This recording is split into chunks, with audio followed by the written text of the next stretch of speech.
जय राधा माधव कुंज बिहारी गोपी जनवल्लभ गिरिवरधारी।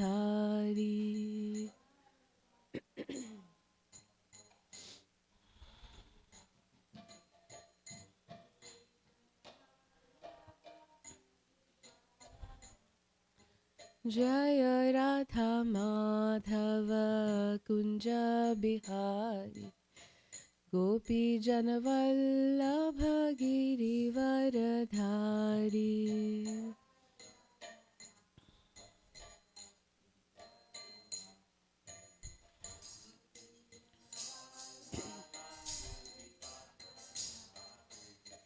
यशोदानन्दन व्रज जनरञ्जन यमुनातीरवनचारी।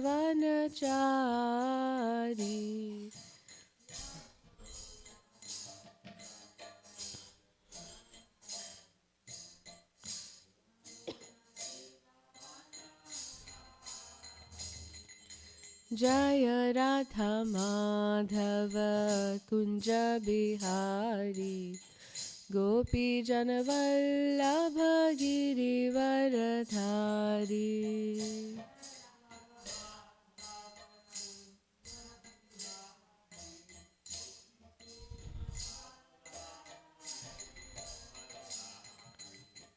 हरे कृष्णा कृष्ण कृष्ण हरे हरे, हरे राम राम राम हरे हरे।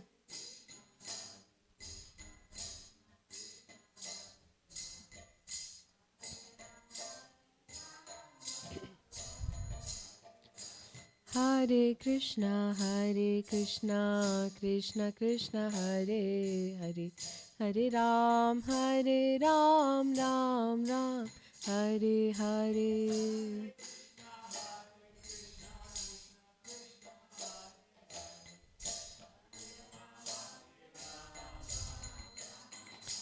जय राधा कालचंदी राधा कालचंदी राधे।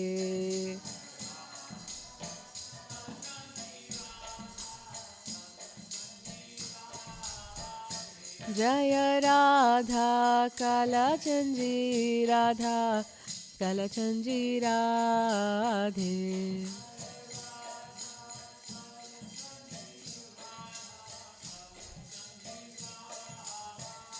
जय जय प्रभुपाद प्रभुपाद प्रभुपाद जय जय प्रभुपाद।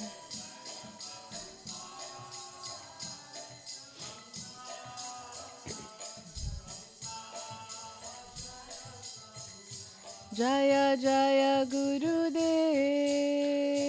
गुरुदेव गुरुदेव जय जय गुरुदेव।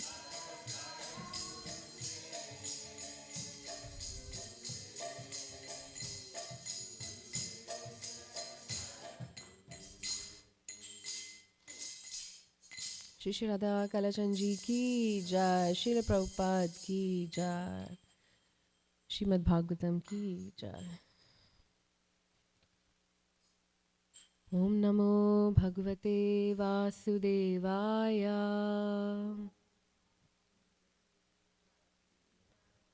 ओम नमो भगवते वासुदेवाय।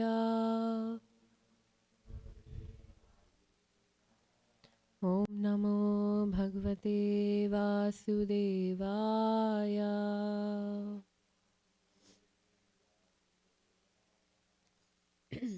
We can recite the next mantra together. Narayanam namaskrityam naram chaiva narottamam devim saraswatim vyasam tato jayamudiraye nashtaprayeshu bhadreshu nityam bhagavat sevaya Bhagwati उत्तम श्लोके भक्तिर्भवति नष्ट की। ग्रंथराज श्रीमद् भागवतम की जय। So we'll continue reading from 10th canto of Srimad Bhagavatam, chapter 4. We start with chapter 4 today.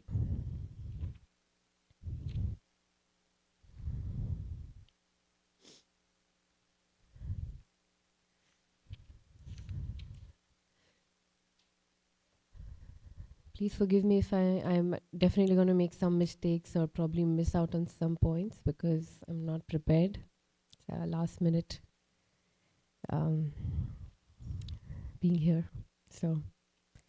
Um, so chapter 4, we'll cover text 1 through 7 today, and we'll focus on text 3. Let's recite the Mangalacharan.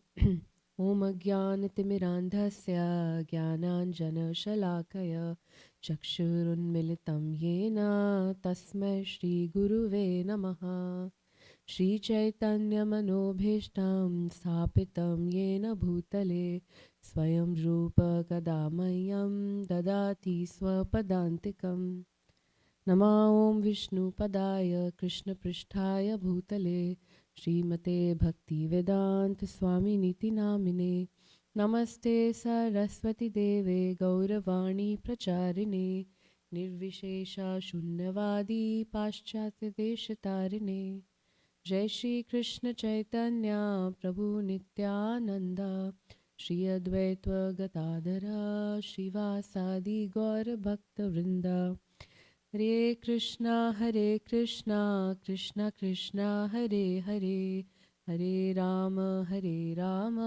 Rama Rama, Hare Hare.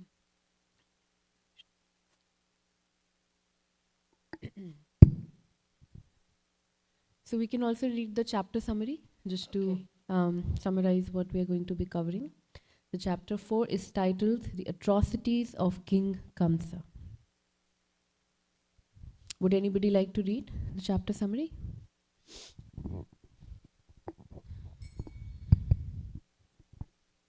This chapter describes how Kamsa, following the advice of his demoniac friends, considered the persecution of small children to be very diplomatic.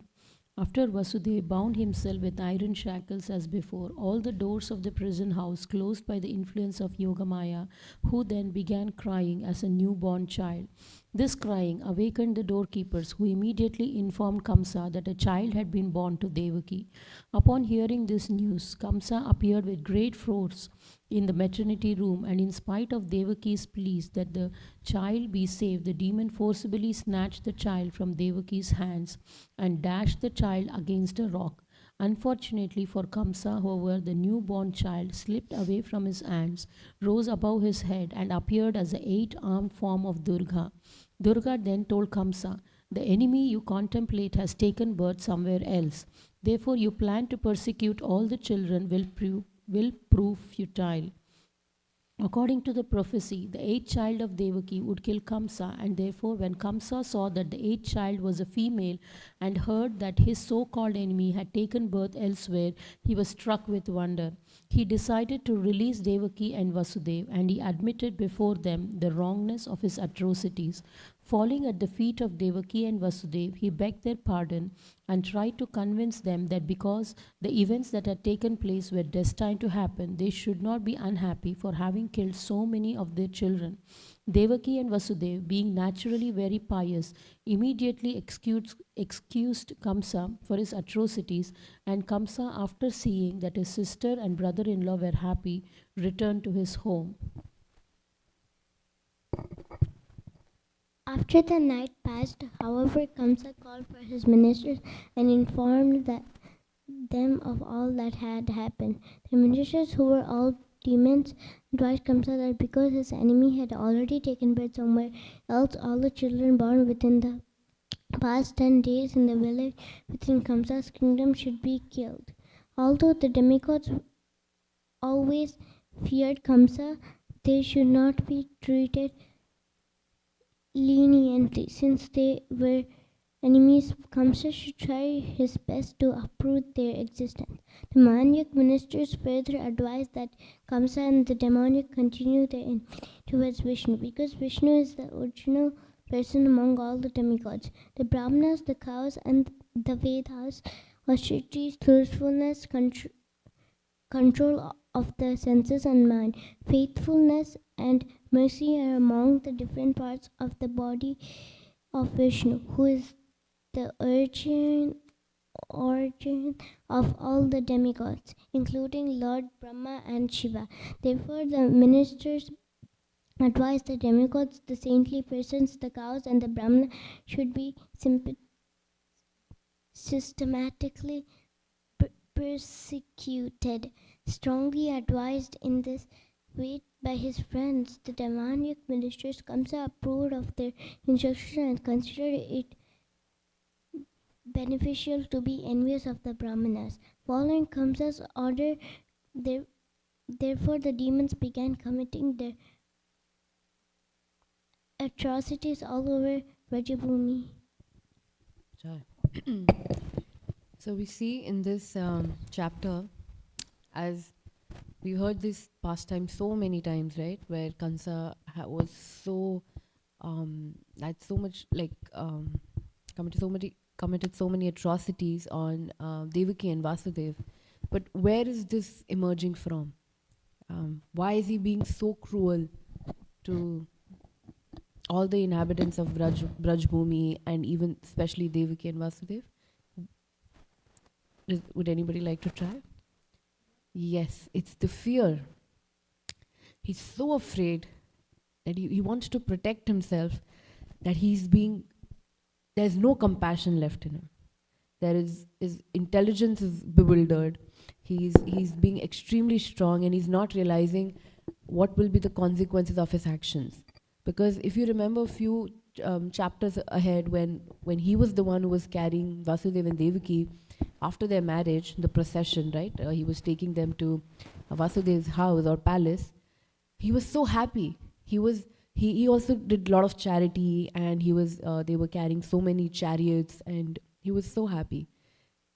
Which means he was not, by birth, he was not very cruel, but suddenly when that fear was instilled in him that the 8th child of Devaki would be the cause of his death, just to protect himself, and out of fear, he did so many atrocities.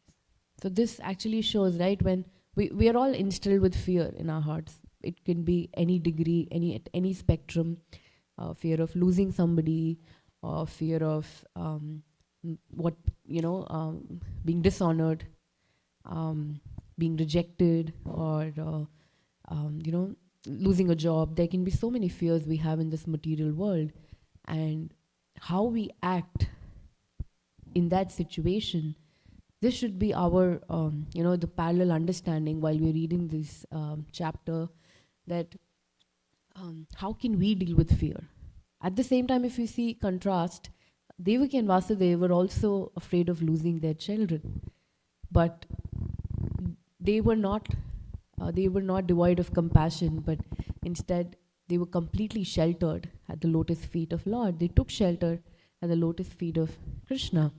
And because of that, we just read that later they even forgive Kamsa for his atrocities. Imagine, somebody has killed all of their children, and still they were able to forgive him, because a devotee always thinks that this is the divine plan, and even if I don't like it, even if whatever has been happening in my life or something happens all of a sudden, even if we do not like it, that Shastras teaches that the understanding should be to be submissive and to accept the will of the Lord.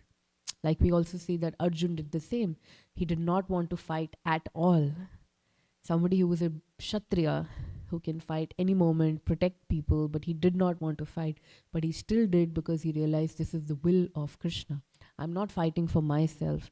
I'm not fighting that people will honor me, give me land, give me palaces. But Arjun thought, I want to fight because this is the desire of Krishna. So we'll read text 1 through 7, translation.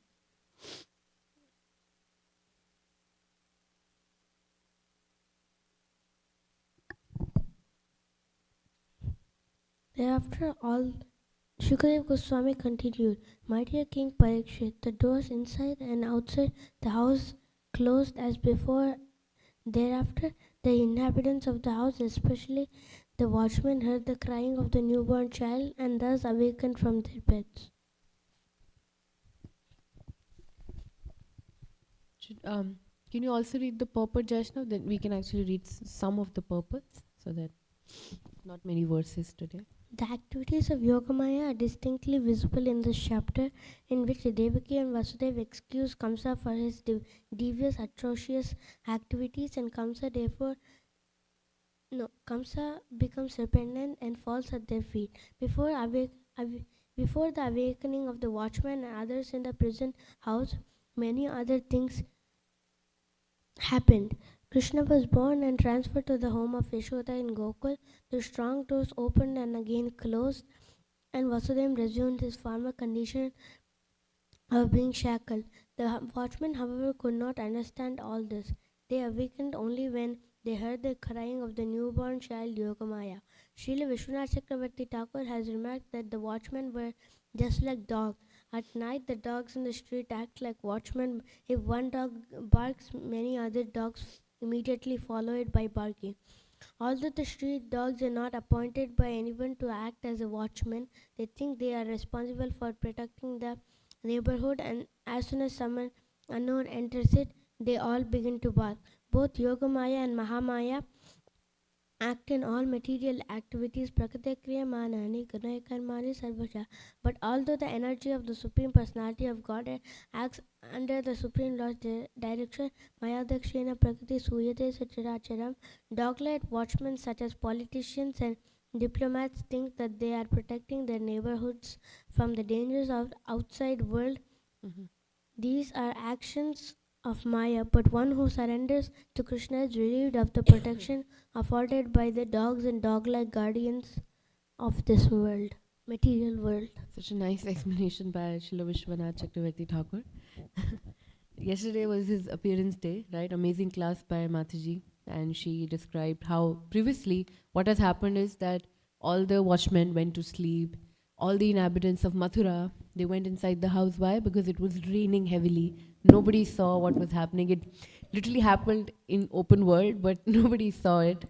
How discreetly Krishna can be, how amazing his plans could be. But how such nice point highlighted in this purport by Srila Vishwanath Chakravarti Thakur is this sense of fake controllership that we have within us, right? Like he's saying the politicians, the watchmen, they think like they are the guardians, right? But the moment they fell asleep, they could not take care of anything. So we should also realize that that fake sense of superiority or that controllership is sometimes it overpowers us. It overtakes our intelligence, and we do things thinking that, oh yes, I'm the doer in this situation. But as we see that we can be the most powerful person in the world, despite our position, we are still never the ultimate doer. It's Krishna, it's the Supreme Personality of Godhead who executes all our actions. Even the desire that actually comes within us, of course we have free will to desire, but for devotees, even the seed is sometimes given by Krishna. Like I remember how devotees used to tell me, like when I was growing up, that I used to say, wow, you're serving the deity, you're dressing the deities, it is so nice. I don't think I'll ever do that. And I had that thought, and they used to say, just desire to desire. At least even if you don't have the desire to, you don't even think that you're qualified, but having the desire to serve the Lord or devotees, just by that, Krishna fulfills all spiritual desires, right? And one more point that came to my mind was, okay, I think I'll come back to it, I forgot. We can move to text 2, please.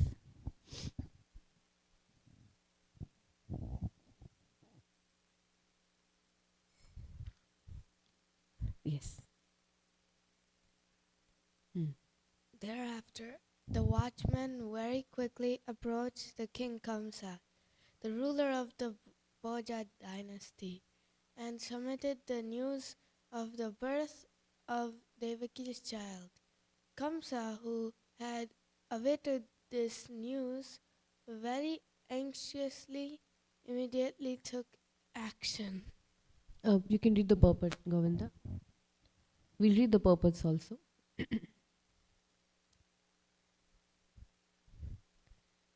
Kamsa was very anxiously waiting because of the prophecy that the eighth child of Devaki would kill him. This time, naturally, he was awake and waiting. And when the watchman approached him, he immediately took action to kill the child. So text 3 is the focus verse. We'll also recite the text and then we can read the translation and purport. Satal paturnam uthaya kalo yamiti vivalaha suti griham agaturnam praskalan mukta murdajaha satal paturnam uthaya kalo yamiti vivalaha Sutigraham agaturnam praskalan mukta murdajaha. Translation. I read translation. You can read the purport then. Translation by A.C. Bhaktivedanta Swami Srila Prabhupada ki jai. Kamsa immediately got up from bed, thinking, "Here is Kala, the supreme time factor, which has taken birth to kill me." Thus overwhelmed, Kamsa, his hair scattered on his head, at once approached the place where the child had been born. Purport. The word Kalha is significant. Although the child was born to kill Kamsa, Kamsa thought that this was the proper time to kill the child so that he himself would be saved. Kala is actually another name of the Supreme Personality of Godhead when he appears only for the purpose of killing. When Arjuna inquired from Krishna in his universal form, "Who are you?" the Lord presented himself as Kala, death personified to kill. By nature's law, when there is an unwanted increase in population, Kala appears. And by some arrangement of the Supreme Personality of Godhead, people are killed wholesale in different ways, by war, pestilence, famine, and so on. At that time, even atheistic political leaders go to a church, sorry, I thought that was funny, mosque or temple for protection by God, or God, and submissively say, "God willing." Before that, they pay no attention to God, not caring to know God or His will. But when Kala appears, they say, "God willing." Death is but another feature of the Supreme Kala, the Supreme Personality of Godhead. At the time of death, the atheist must submit to this Supreme Kala, and then the Supreme Personality of Godhead takes away all the possessions. Mrityu sarva haraschaham. Thank you. And forces him to accept another body. Tataha dehantara prapti. Okay. This the atheists do not know, and if they do know, they neglect it so that they may go on with their normal life. The Krishna consciousness movement is trying to teach them that although for a few years one may act as a great protector or a great watchman, with the appearance of Kala, death, one must take another body by the laws of nature. Not knowing this, they unnecessarily waste their time in their occupation as watchdogs and do not try to get the mercy of the Supreme Personality of Godhead. As it is clearly said,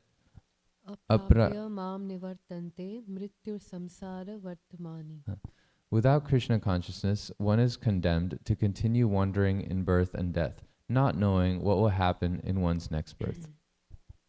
So many points in this purport. You know how we say, as sure as death. So, in life, one thing is certain is that we all will die. Anything that has taken birth, any living entity, will have to die. But nobody um, really wonders, or sometimes wonders, but doesn't have an answer for, is what happens after death. And in this purport, Prabhupada said, right, that especially when there is, you go to church or you go to mosque, this particular line that Prabhupada says, at that time, even atheistic political leaders go to a church, mosque, or temple for protection by God and submissively say, God willing. So when there is atrocities or when there's a very difficult time, even atheistic people would realize that they have no control, and they would say, okay, whatever God desires, whatever happens, God willingly. But it's too late at that time when you're trying to understand, okay, this is not in my hand and I have to let it go. Not because I have to let it go, but there is no other option. I cannot do anything in this situation, and I am completely dependent on some, higher power, on the Supreme. But all their life, they've not done anything. All their life, they said in the Prabhupada said in the purport, right? They just want to avoid thinking about this, about what happens after that, or about the Supreme, because they'll have to discontinue their normal life. What is the normal life? Full of pleasures, full of constantly seeking pleasure. Not that the life is actually full of pleasure. There's a lot of pain. There's a lot of suffering. But still, amidst that pain and suffering, we are trying to seek pleasure. We are trying to seek that how can I enjoy this even more? Of how can I enjoy today more than yesterday? How can I enjoy 10 years later more than how my life is today? That's the constant mindset. And that's why we are getting more degrees or trying to be successful, it involves stepping over the other person and getting a higher position just because I want to enjoy more. But if the concept of Supreme Personality comes, or the concept of divine comes, suddenly people think that I will have to leave all of this. And that is why it's better to say God does not exist. It's better to not, believe in all of that, because I want to just continue enjoying. But that's such a foolish mentality, because they're actually not enjoying what they think they are doing. Just like this repeated example, right? When you're in a jail, in a prison house, and then let's say the superintendent comes and asks, today is your lucky day. Ask me for anything and I will grant you. And they say, wow, really? This is like once in a lifetime opportunity. How about you install a fridge and an AC in my prison house? And you're like, what a fool, because you could have just escaped this jail, and outside there is full freedom. And similarly, that's the thing, that we think, wow, I got a lottery, I got a wonderful life, I got a wonderful wife, husband. I am just like, I have a beach house, I'll just go to Maldives, wherever you want to go, and I'll just enjoy. So nice. But just for that little bit of pleasure, I have to work. This time I have to get promotion. I have to work even on Sundays. I have to work even on Saturdays. It's okay. I have to do this, right? Just because I want to enjoy. But Krishna is saying, you're still limitedly enjoying, and this is not even close to being happy or blissful. This is just absence of suffering. Just like when you're swimming in the water and let's say somebody put your head inside the water and your head is just inside and you want to breathe, and they say, okay, for 10 seconds, I'll give you some fresh air. And you're like, okay, for 10 seconds, you're relieved. And then you go back in water. So that 10 seconds, we are finding those 10 seconds every day, every day, every second of our life, just those 10 seconds if we can get moments of pleasure. Shri Radha Kalajan Ji ki jai. So we're looking for that, craving for it. And we think that is happiness, but that is just, Prabhupada has said that is just absence of suffering. So you're basically on a number line when we are from negative, 0 and positive, right? We're just dwindling in this material world from 0 to negative. There is no positive that's actually coming. 0 for us is like, wow, this is the best we can ever get. But it's not. And Prabhupada has said in many purpose, right? You're chewing the chewed. This happens in every lifetime. Even now we are sitting here. Yes, we are devotees. We are blessed that we have this awareness and consciousness. But we've been through so many lifetimes. We've been through this, we've chewed this thought process for n number of lives. And we still forget it sometimes in the midst of our duties and our roles and responsibilities. When sometimes jealousy comes, competitiveness comes, any feeling comes, we forget it. We forget Prabhupada's teachings. We forget the purpose of life. But then somebody reminds us, okay, some devotee reminds us, or there is some way we can get that reminder. But imagine, even if we have a constant spiritual environment, still we can forget. What to speak about people who do not have that association. Even in the previous purport, when we were talking about the atrocities of Kamsa, when Yogmaya slipped from his hand and then he thought that, okay, the child has taken birth elsewhere, he went to sleep at night, anxiously, but next day he called his ministers, and what did they advise? We should kill every child, all the children in Vrajbhumi. So the association that Kamsa had also, the ministers, they completely deluded his intelligence. They completely exploited him as a king. That's why we say, right, you need to be a Raj Rishi. You need to be a king who is advised by, you should have saintly qualities, but that actually comes when you have amazing Brahmanical quality advisors. You have Brahmanas who you seek advice from.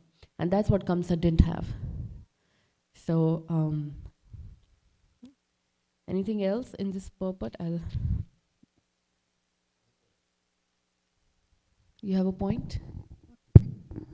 Yeah, I thought it was very interesting that when we talked about the atheists, that even in the face of fear, where they're asking mercy from the Lord, even then that desire for mercy is still fruitive.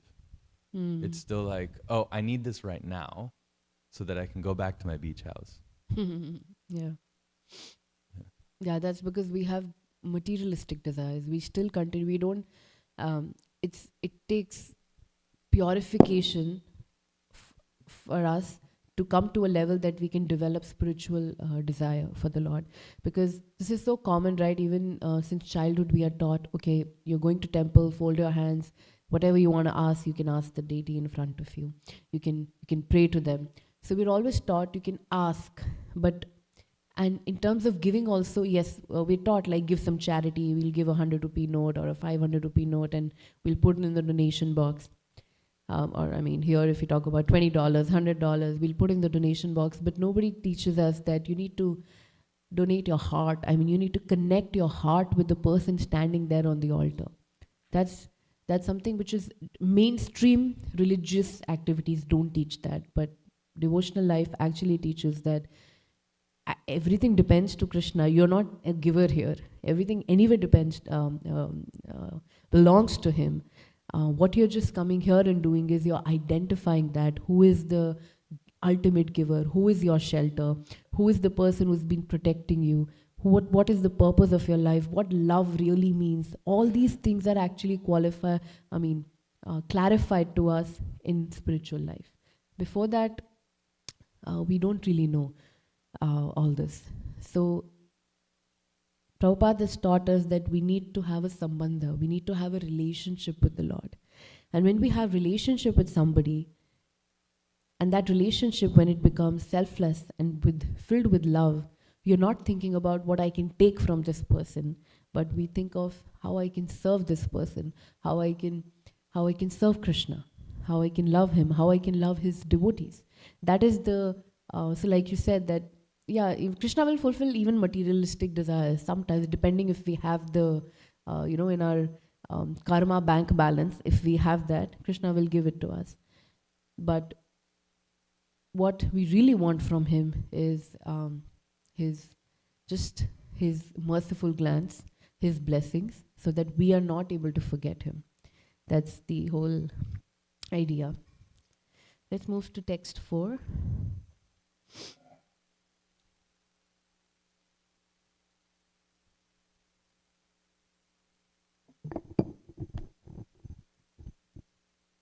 Devaki helplessly, piteously appealed to Kamsa.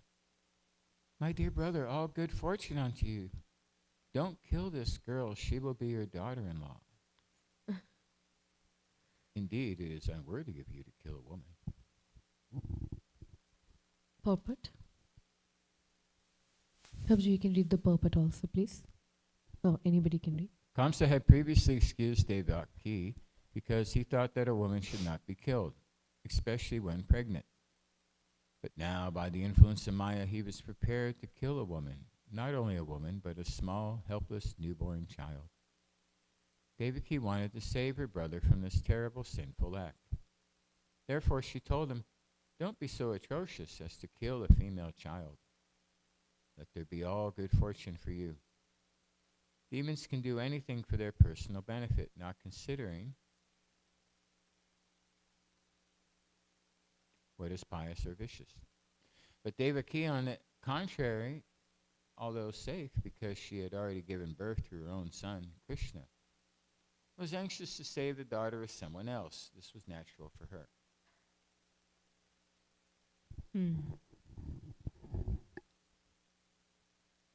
So Devaki is trying to protect her child by invoking compassion within Kamsa's heart that please don't kill. This is a newborn child, and also it's a woman, and you should not get the sin for that. And she's trying to safeguard her child. But Devaki, on the contrary, although safe because she had already given birth to her own sons, Kans was anxious to save the daughter of someone else. This was natural for her. Yeah, we can move to text 5.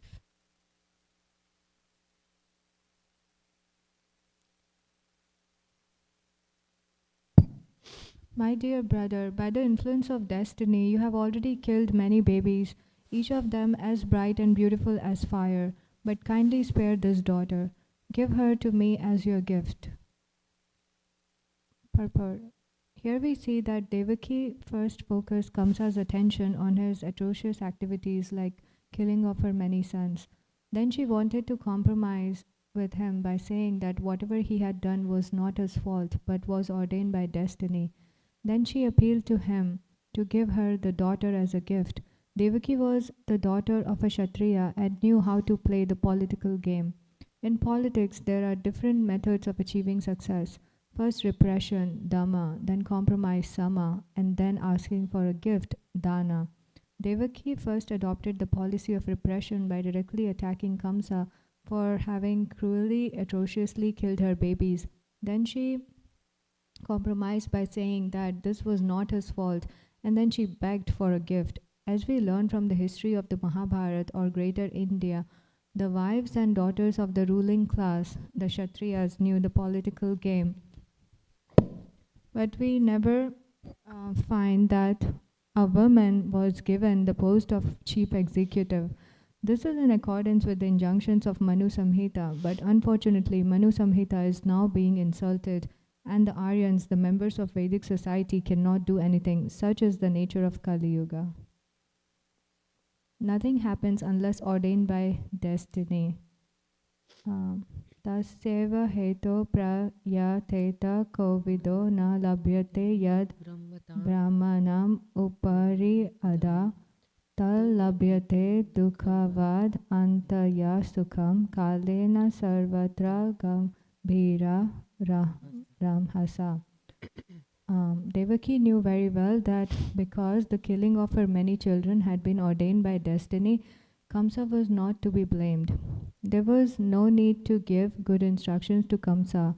Upadesho hi murkhanam prakopaya na santaye, Chanakya Pandit. If a foolish person is given good instructions, he becomes more and more angry. Moreover, a cruel person is more dangerous than a snake. A snake and a cruel person are both cruel, but a cruel person is more dangerous because although a snake can be charmed by mantras or subdued by herbs, A cruel person cannot be subdued by any means. Such was the nature of Kamsa. That's such a nice purport by Prabhupada. So we're seeing in this text what's happening. Devaki is trying to, with her words, with her different techniques, she's trying to make Kamsa understand, or at the least trying to save the life of the baby, the newborn baby. So she first tries to attack Kamsa by reminding him what atrocities you've already done. You've already killed so many children, and now you need to spare life. Now you want to kill this girl also. And then she tries to compromise, and she tries to say, now this is a girl, this is a woman, a girl child. You should not kill. She should not kill this baby.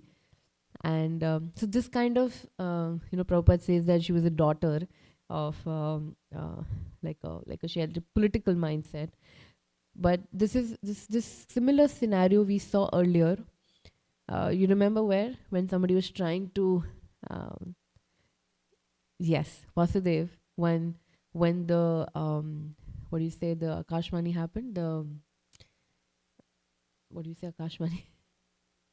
The prophecy, when the prophecy was announced that Kamsa would be killed, that time Vasudev tried every reasoning very calmly, because he knew, like at that time, what was the situation?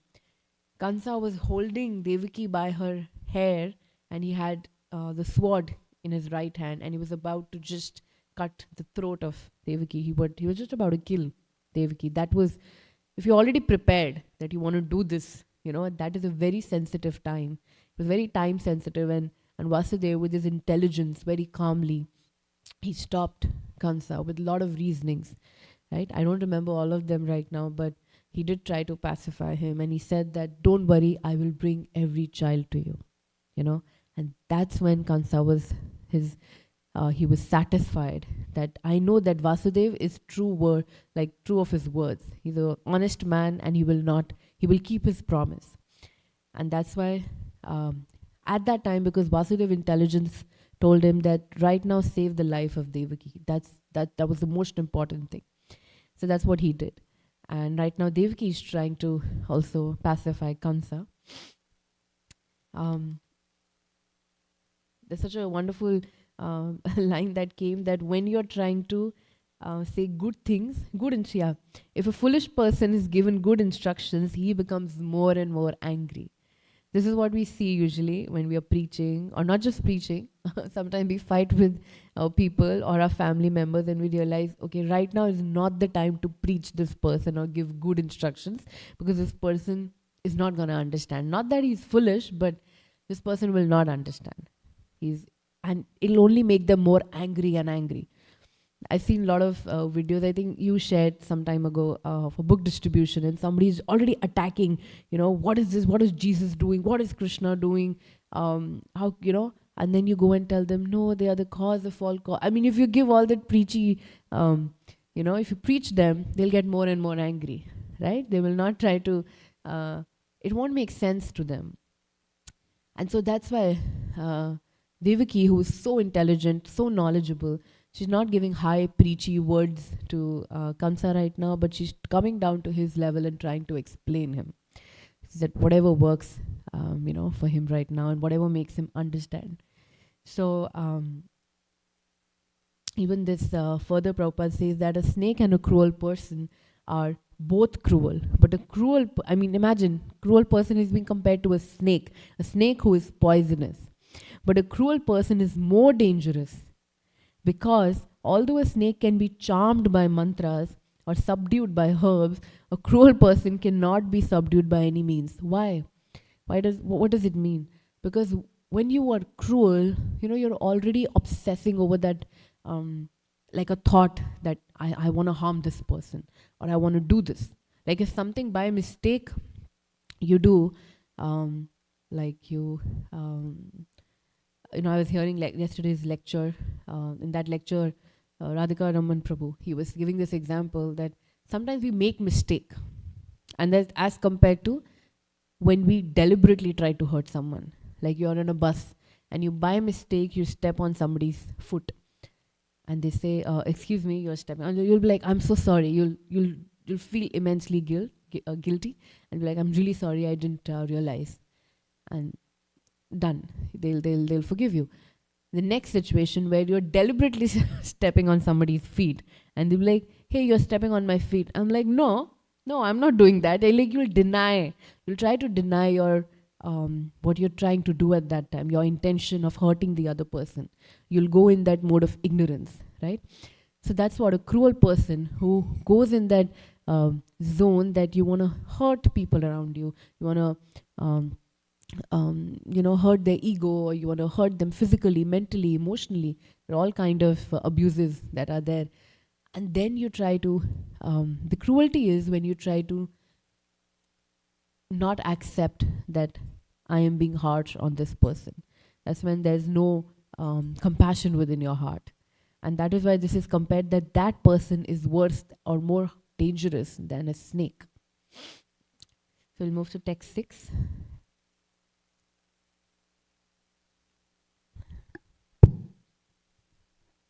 My Lord, my brother, I'm very poor, being bereft of all my children, but still I am your younger sister, and therefore it would be worthy of you to give me this last child as a gift. See, in this situation, she's addressing Kansa as my lord, my brother. I am very poor. You see the words? She's really begging to Kansa at this moment, and she's putting him in a higher exalted position by referring to him as Lord, because why is she saying I'm very poor?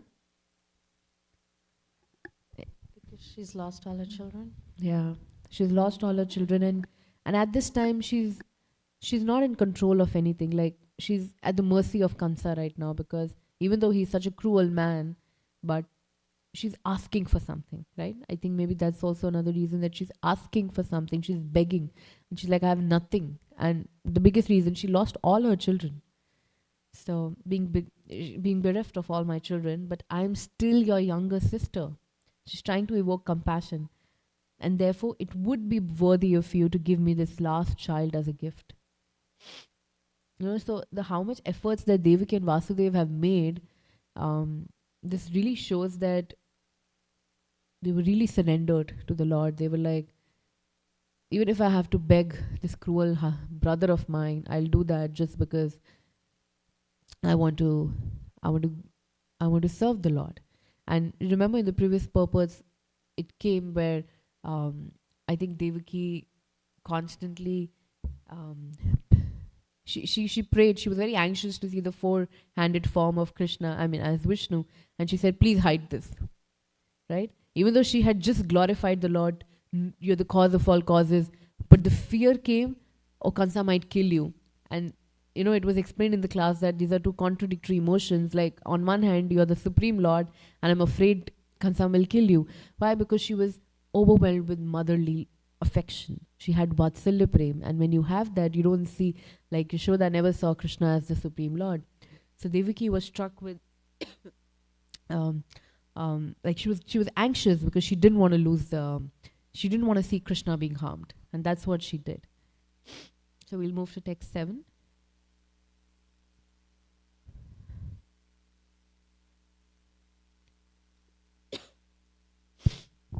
Sukhdev Goswami continued, piteously embracing her daughter and crying, Devaki begged Kamsa for the child, but he was so cruel that he chastised her and forcibly snatched the child from her hands.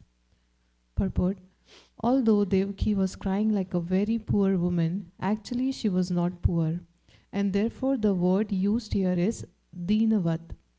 She had already given birth to Krishna, therefore who could have been richer than she? Even the demigods had come to offer prayers to Devaki, but she played the part of a poor, piteously afflicted woman because she wanted to save the daughter of Yashoda. Imagine Lord taking birth from your womb. You might, that's like, it might just hit you like, wow, Krishna has desired to take birth in my womb. I am so special. Like, that might come to her, but she right now is so compassionate that even this child doesn't belong to her, but she's trying to save this girl child, the daughter of Yashoda, because that's her motherly love, or just as a soul, she's so compassionate. She wants to save the daughter. That's her mood. That was the last text 7 was the last for today. Okay. So tomorrow, not tomorrow, Monday will be continued. It'll continue from here, text 8, and we can see how the amazing pastime unfolds. But we'll pause here, and if there are any, there might be so many points, anything that came to your mind that you want to share about what we read today, discussed today. Any questions, please go ahead.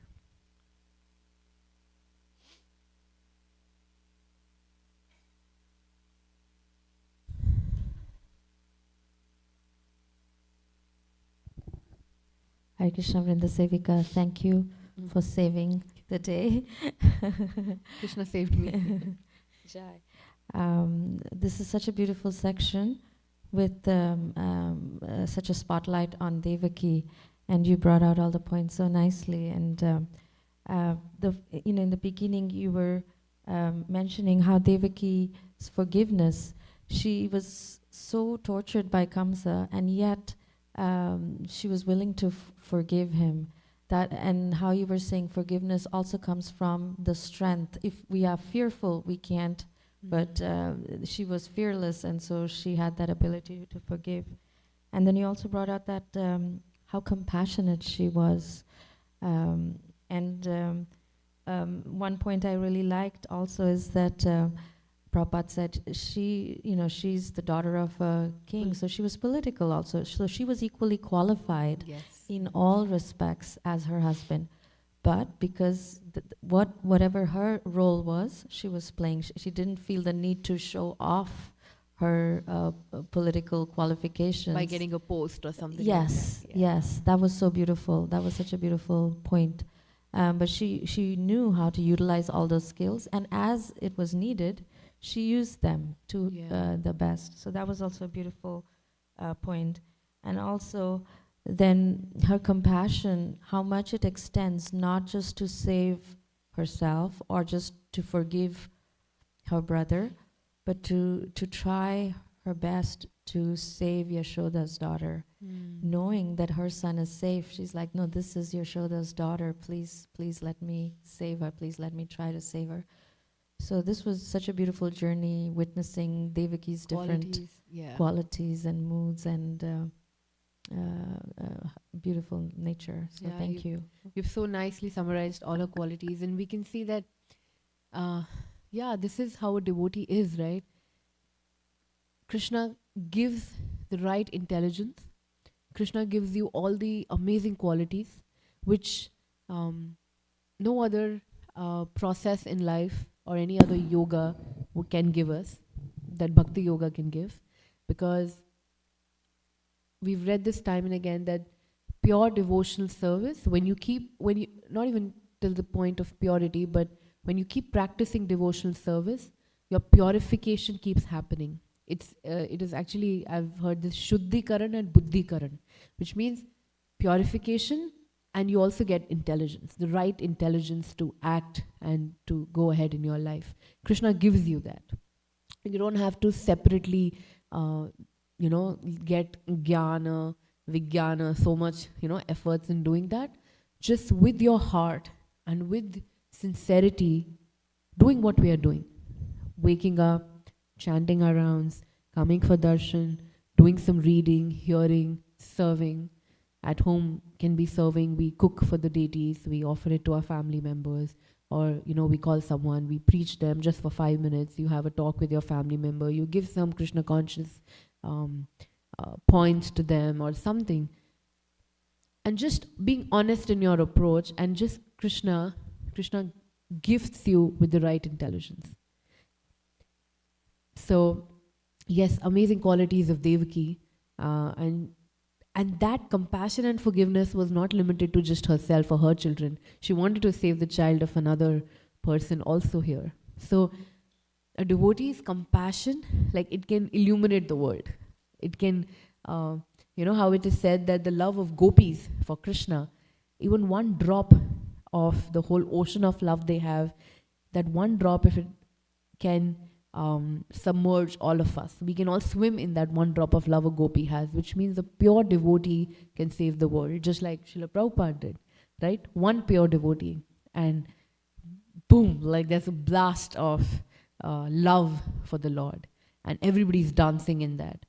So we can make a lot of difference, and just like we're hearing about Devaki, we can try to be examples. Not saying that that is the purpose of our life, but you automatically will become a nice character for people around you who will be inspired by you, and that will bring them to Krishna consciousness, instead of giving all the preachy terms and teachings. But if we just try to be very authentic in our approach, that means we have to work on ourselves first. That is where it starts, right? We start with our purification, and then it expands. That's why we say that it works at individual level, and then it reaches to the whole community.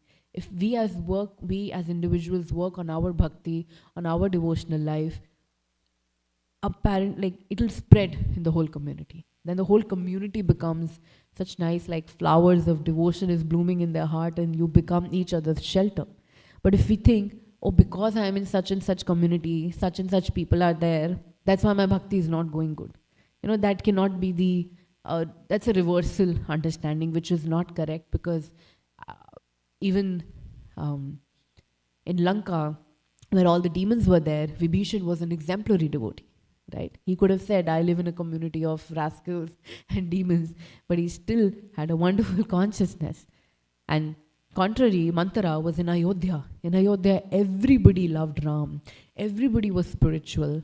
That was the perfect Ram Rajya. Like, that was the perfect time where it existed, where everybody was happy. They had no lack of wealth. There was no lack of, everything was available to them. But still there was somebody called Mantara in that community also who was dissatisfied, and who when you're dissatisfied, you have she had an intention to just, destroy the whole Ayodhya Dham. So it actually comes down to us, how individually we want to work on ourselves, and then we'll see good in others also. So, yeah. Is there any other point or question? Sometimes doctors in hospitals tell the family of the patient that there's nothing more we can do.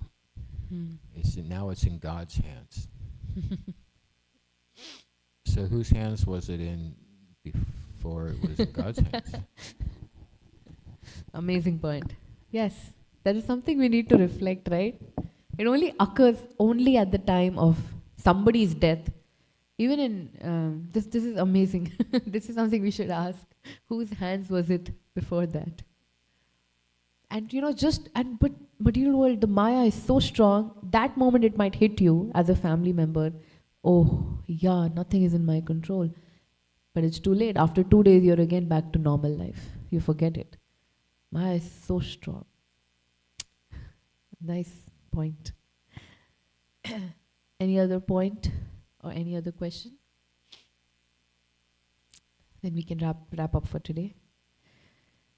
Thank you so much for joining. Srimad Bhagavatam ki jai. Vanchakalpatarubhyascha kripa sindhubhyaiva cha patitanam pavanebhyo vaishnavebhyo namo namaha. Anant Koti Bhakt Vaishnav Vrinda ki jai. Srila Prabhupada ki jai.